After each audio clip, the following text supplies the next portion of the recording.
گاهی وقتا ما این ضعف که میبینیم تصور میکنیم که مسلمان ها زیاد به خاطر تغییر این حالت مبارزه نمیکنن، تلاش نمیکنن. واقعیت گپ است که تلاش نمیکنن.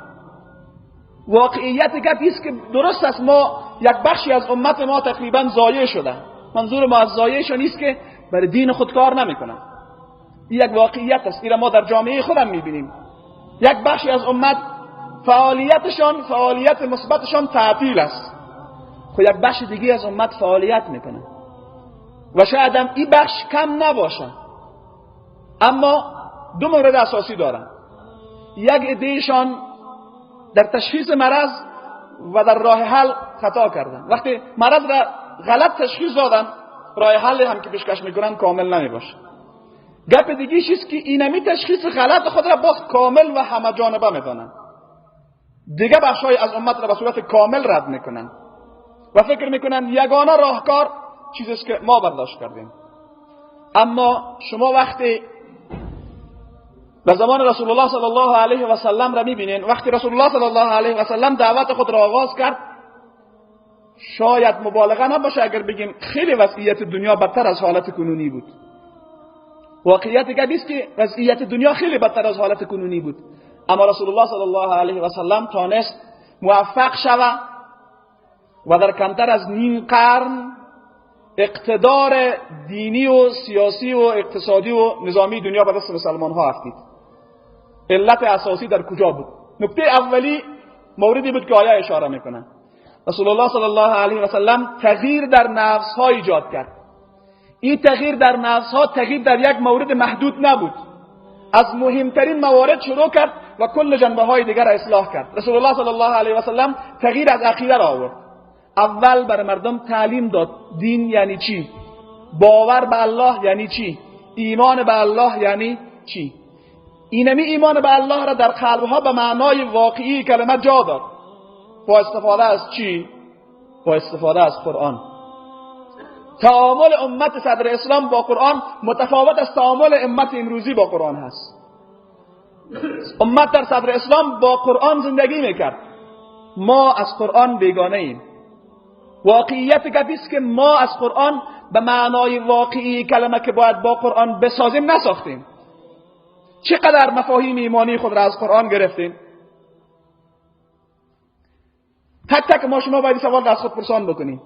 چقدر مفاهیم ایمانی را از قرآن گرفتیم و آیا هنگامی که قرآن را تلاوت میکنیم عمود تغییراتی را که قرآن میگه در مؤمن قرآن ایجاد میکنه او را در خود احساس میکنیم؟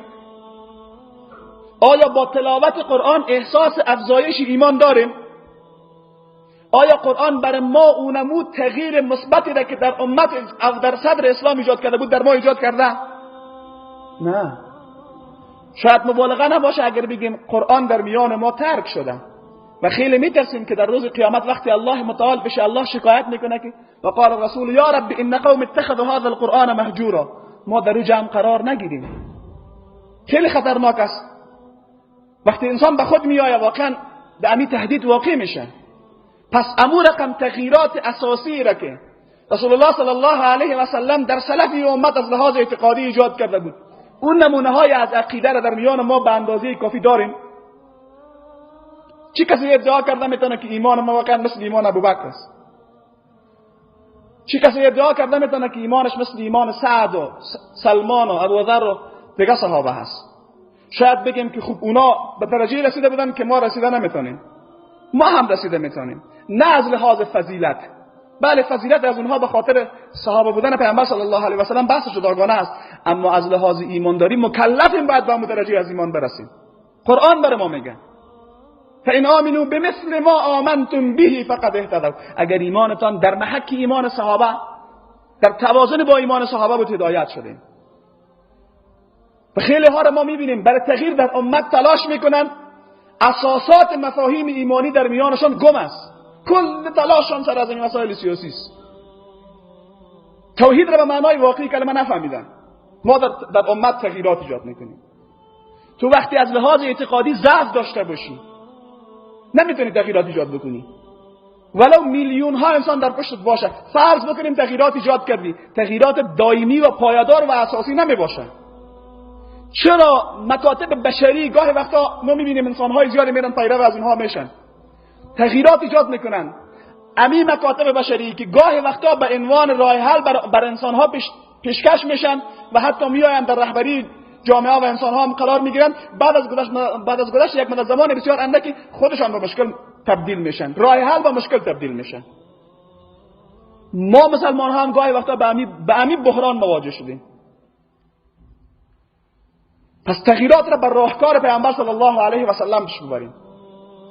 اساس رفتار ما به اصلاح باورهای مردم باشه. این به معنای نادیده گرفتن دیگه بخشا نیست. وقتی در عقیده کار میکنیم اخلاق را نباید فراموش بکنیم. وقتی به اخلاق کار میکنیم تعلیم را نباید فراموش بکنیم. وقتی در تعلیم کار میکنیم دعوت را نباید فراموش بکنیم. وقتی در دعوت کار میکنیم جهاد را نباید فراموش بکنیم.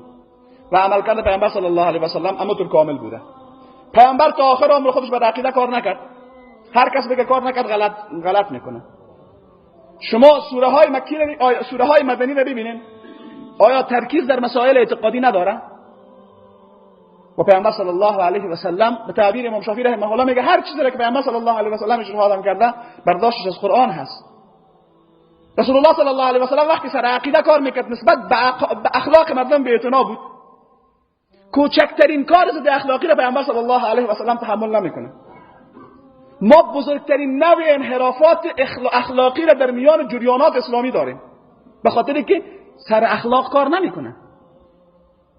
خیلی ها را باز ببینید در اخلاق بسیار چسبیده، اندیشه اسلامیش هیچ فرقی با سکولار نداره. تو میبینیشون دعوای اسلام نمیکنن و شاید هم ظاهر اسلامی داشته باشه. وقتی یک بحث سیاسی مطرح میشه میبینیم که همون فکر را میگه یک سکولار داره. هیچ تفاوتی بین از او وجود نداره. چرا؟ به خاطر که یک بخشی از امت سر اخلاق کار کرده. باز مسائل باور سیاسی و اندیشه سیاسی اسلام شده فراموش شده.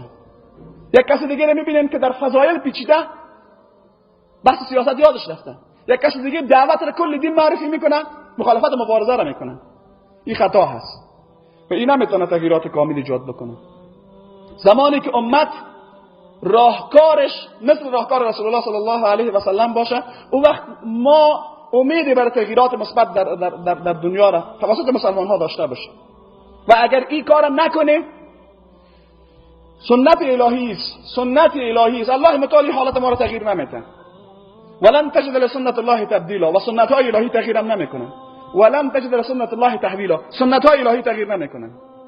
گاهی وقتا ما شما اینمی حالت داریم، اسباب پیروزی را برای رسیدن به امت به اقتدار را نداریم، توقعش را داریم. توقع داریم که الله متعال سنت های خود تغییر بده. این وعده الله هست. الله سنت های خود تغییر نمیده.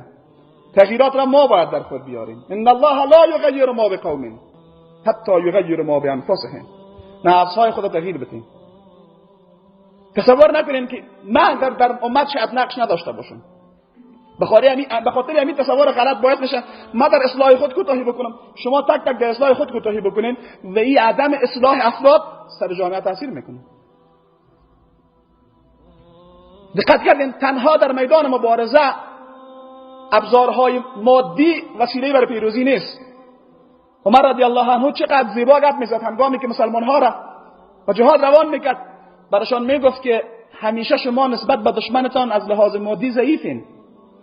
اگر از لحاظ معنوی هم با اونها تفاوت نکنین سنت الهی است. وقتی دو نیرو با همدیگه قرار میگیرن از لحاظ معنوی تفاوت ندارن، از لحاظ مادی دشمن قوی هست، شکست میخوریم. ما در همین حالتیم.